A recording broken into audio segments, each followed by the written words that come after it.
بسم اللہ الرحمن الرحیم۔ امام احمد علیہ رحمہ نے حضرت ام المؤمنین عائشہ رضی اللہ عنہا کے حوالے سے ایک روایت نقل کی ہے۔ آپ فرماتی ہیں، ایک مرتبہ رسول اللہ صلی اللہ علیہ وآلہ وسلم نے حضرت عثمان رضی اللہ عنہ کو پیغام بھیجا۔ اللہ کے نبی کا پیغام ملتے ہی حضرت عثمان فوراً بارگاہ نبوت میں حاضر ہو گئے۔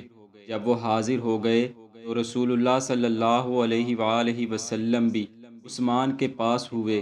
جب ہم نے رسول اللہ صلی اللہ علیہ وسلم کو عثمان رضی اللہ عنہ کے پاس ہوتے دیکھا تو ہم میں سے بھی ایک دوسری کے پاس ہو گئی۔ ہم نے دیکھا کہ اللہ کے نبی نے حضرت عثمان کے کندھے پر ہاتھ مار کر آخری بات یہ کہی، اے عثمان، عن قریب اللہ تعالیٰ آپ کو ایک قمیص پہنائے گا، اور اگر منافقین آپ سے اس قمیص کو اتارنے کا ارادہ کریں تو اسے نہ اتارنا یہاں تک کہ تم مجھ سے آ ملو۔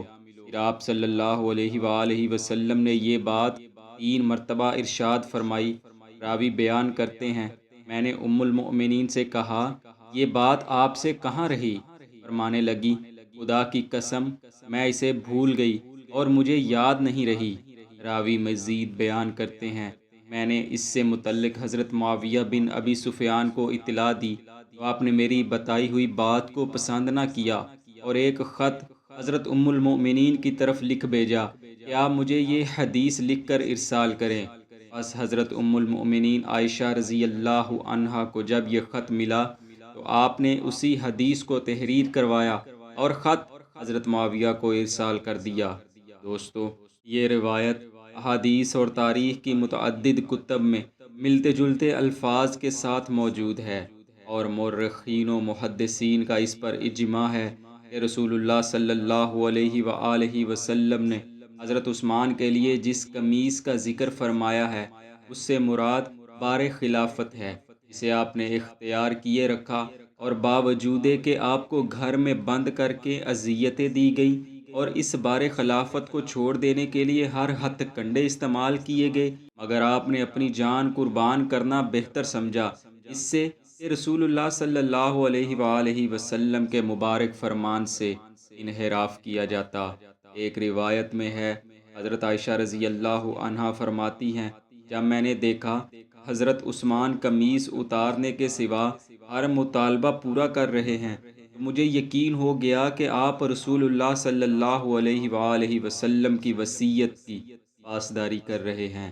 اسی ضمن میں امام طبرانی علیہ رحمہ نے حضرت ابن عمر رضی اللہ عنہ کے حوالے سے کچھ یوں روایت بیان کی ہے کہ رسول اللہ صلی اللہ علیہ وآلہ وسلم نے مڑ کر فرمایا، اے عثمان، بلا شبہ اللہ تعالیٰ آپ کو ایک قمیص پہنائے گا اور لوگ چاہیں گے کہ آپ اسے اتار دیں، بس اسے اتارنا نہیں، اور قسم خدا اگر آپ نے اسے اتار دیا تو آپ جنت کو نہیں دیکھیں گے حتیٰ کہ اونٹ سوئی کے ناکے میں داخل ہو جائے۔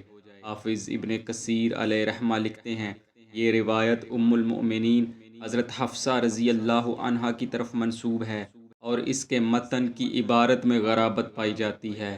دوستو، پہلے بیان کردہ روایت کو مد نظر رکھتے ہوئے ذرا غور فرمائے کہ وہ فتنہ پرور گروہ جنہوں نے حضرت عثمان رضی اللہ عنہ کو محصور کیا اور آپ پر پانی بند کر دیا اور طرح طرح کے ظلم ڈھائے اور پھر حد سے تجاوز کرتے ہوئے دردناک طریقے سے آپ کو شہید کر دیا، وہ کس چیز کے پیچھے تھے؟ وہ ایسا کر کے کس کو خوش کرنا چاہتے تھے؟ جبکہ حضرت عثمان تو رسول اللہ صلی اللہ علیہ وآلہ وسلم کے فرمان پر آخری سانس تک ڈٹے رہے تھے۔ ان بدبختوں نے نہ صرف آپ کو شہید کیا بلکہ وفات کے بعد آپ کے جسم اطہر کی بھی بے حرمتی کرتے رہے، اور تاریخ گواہ ہے کہ وہ تمام لوگ جو حضرت عثمان رضی اللہ عنہ کے قتل ناحق میں ملوث تھے وہ اپنی زندگی میں ہی عبرت کا نشان بنا دیے گئے۔ چنانچہ انہی لوگوں میں سے ایک شخص کا عبرتناک واقعہ حافظ ابن عساکر علیہ رحمہ نے بھی نقل کیا ہے۔ آپ لکھتے ہیں، ایک نابینا شخص بیت اللہ شریف کا طواف کر رہا تھا اور ساتھ گڑ گڑاتے ہوئے یہ دعا کر رہا تھا، اے میرے اللہ، تو مجھے معاف کر دے، مگر میں نہیں سمجھتا کہ تو مجھے معاف کرے گا۔ بنی راہب سے تعلق رکھنے والے ایک شیخ وہاں موجود اسے دیکھ رہے تھے۔ انہوں نے اس شخص کے اس جملے پر حیرت کا اظہار کیا اور اسے مخاطب کرتے ہوئے کہنے لگے، اے فلاں شخص، کیا تو ایسا کہتے ہوئے اللہ عز و جل سے نہیں ڈرتا؟ وہ کہنے لگا، میں نے ایک بہت بڑا گناہ کیا ہے۔ اس شیخ نے پوچھا، بتاؤ تم نے ایسا کون سا گناہ کیا ہے جو یہاں بھی تمہیں معاف ہوتا نظر نہیں آتا؟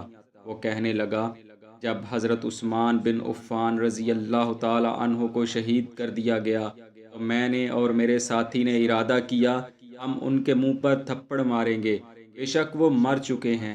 بس ہم یہ پختہ ارادہ کیے ان کے گھر داخل ہو گئے۔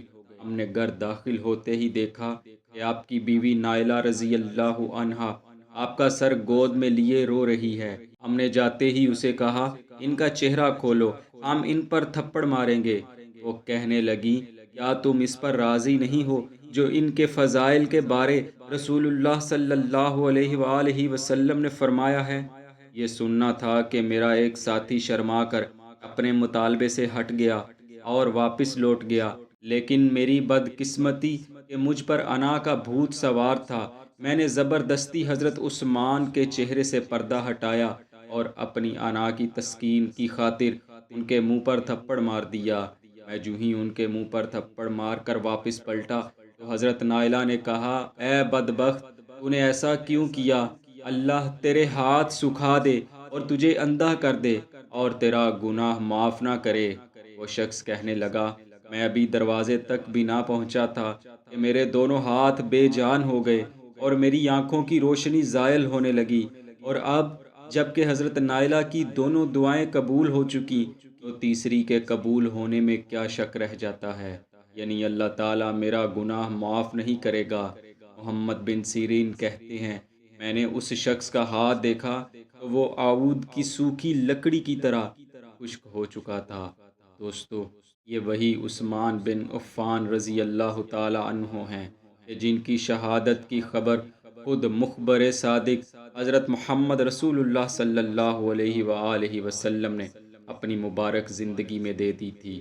چنانچہ صحیح بخاری شریف میں ہے، ایک مرتبہ نبی کریم صلی اللہ علیہ وآلہ وسلم ابو بکر و عمر اور عثمان کے ہمراہ احد پہاڑ پر تشریف لے گئے تو احد پہاڑ لرزنے لگا۔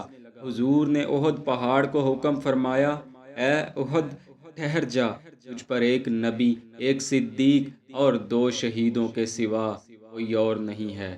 بس احد پہاڑ لرزنا بند ہو گیا۔